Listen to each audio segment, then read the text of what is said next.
Hello everyone, आप सभी का हमारे यूट्यूब चैनल स्टडी अड्डा में बहुत बहुत स्वागत है। तो आज हम बात करते हैं पॉलिटिकल साइंस का इम्पॉर्टेंट टॉपिक, कोई भी हो, यूजीसी, एमए, बीए, यानी कि कोई भी अगर आप जो पॉलिटिकल से कोई भी कोर्स करते हो उसके लिए सबसे ज़्यादा इम्पॉर्टेंट टॉपिक है भारत की विदेश नीति का टॉपिक। भारत विदेश नीति के आधारभूत सिद्धांत यानी कि basic principle of Indian foreign policy. तो पहला जो सिद्धांत है वो है आपका गुट निरपेक्षता। कौन सा सिद्धांत है आपका? गुट निरपेक्षता, नॉन अलाइजमेंट। ठीक है, पहले ये हम पढ़ लेते हैं, फिर आपको एक्सप्लेन करेंगे कि इसमें क्या है और ये क्या कहना चाह रहे हैं। द्वितीय विश्व युद्ध समाप्त होने के तुरंत बाद एक नए युग का सूत्रपात हुआ जिसे तनाव की स्थिति अपनी चरम अवस्था पर थी। इस तनाव को शीत युद्ध यानी कि कोल्ड वॉर का नाम दिया गया। इसमें विश्व के अनेक देश दो परस्पर विरोधी गुट में बट गए, जिसमें एक गुट का नेतृत्व अमेरिका और दूसरे गुट का नेतृत्व भूतपूर्व सोवियत संघ कर रहा था।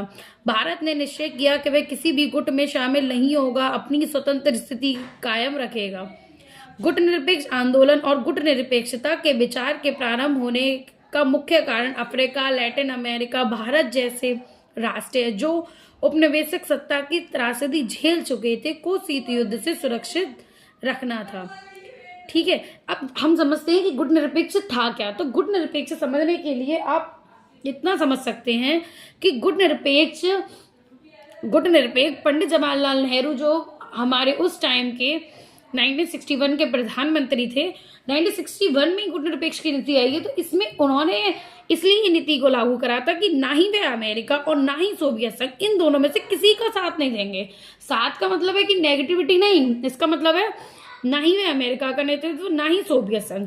एक गुट निरपेक्ष की नीति को लाकर उन्होंने ऐसा करा कि किसी भी गुट में वो शामिल नहीं होंगे, अपनी स्वतंत्र स्थिति कायम रखेंगे। तो इसके पीछे मुख्य कारण ये था कि पहले तो हमारा जो भारत है वो अभी यानी कि उस टाइम में हाल ही में फ्रीडम यानी आजाद हुआ था उस टाइम में, और वो नहीं चाहता था कि वो किसी का साथ दे के किसी दूसरे का अपोजिट हो जाए, यानी कि वो किसी एक का ही साथ दे और फिर दूसरे का वो हो जाएगा बुरा।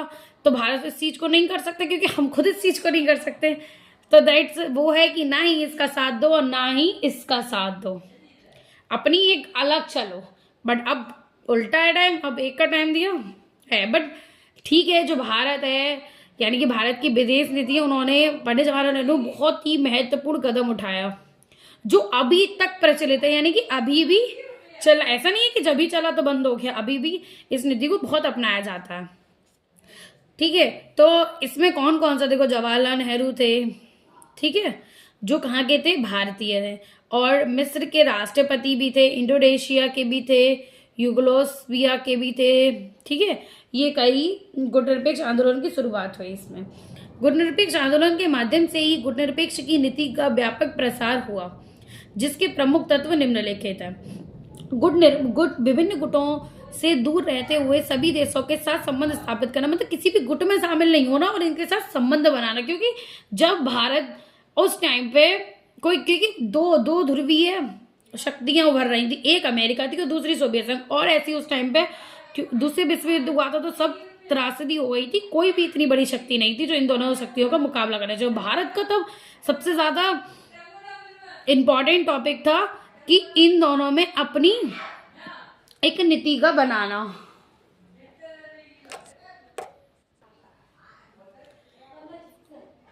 अंतर्राष्ट्रीय विवादों का शांतिपूर्ण समाधान खोजना, जो अंतर्राष्ट्रीय लेवल पे विवाद होते हैं उनको किसी लड़ाई या फिर किसी भी चीज से निपटने की बजाय शांतिपूर्ण तरीके से समाधान खोजना, ये किसमें, तो गुट निरपेक्ष नीति के अंतर्गत था। विदेश नीति में अपनी अलग पहचान व स्वायत्ता को बनाए रखना, वैश्विक संसाधनों का आर्थिक विकास के लिए सतत प्रयोग निर्धारित करना, संयुक्त राष्ट्र की विचारधारा में विश्वास रखना, क्योंकि सबसे ज्यादा विश्वसनीय है यानी कि संयुक्त राष्ट्र है। लेकिन भारत अभी भी इस टाइम पे 2026 में भी यूएन का एक स्थायी सदस्य नहीं बन पाया है। सहनशीलता, तार्किकता एवं सह अस्तित्व के मूल्यों का पालन करना, ये हमारी गुट निरपेक्ष नीति है, जिसके अंतर्गत केवल इतना हमें जानना है कि गुट निरपेक्ष नीति के अंतर्गत ना ही एक ऐसी नीति लाई गई थी, ना ही उसने कोल्ड वॉर के टाइम अमेरिका का साथ दिया और ना ही सोवियत संघ का साथ दिया।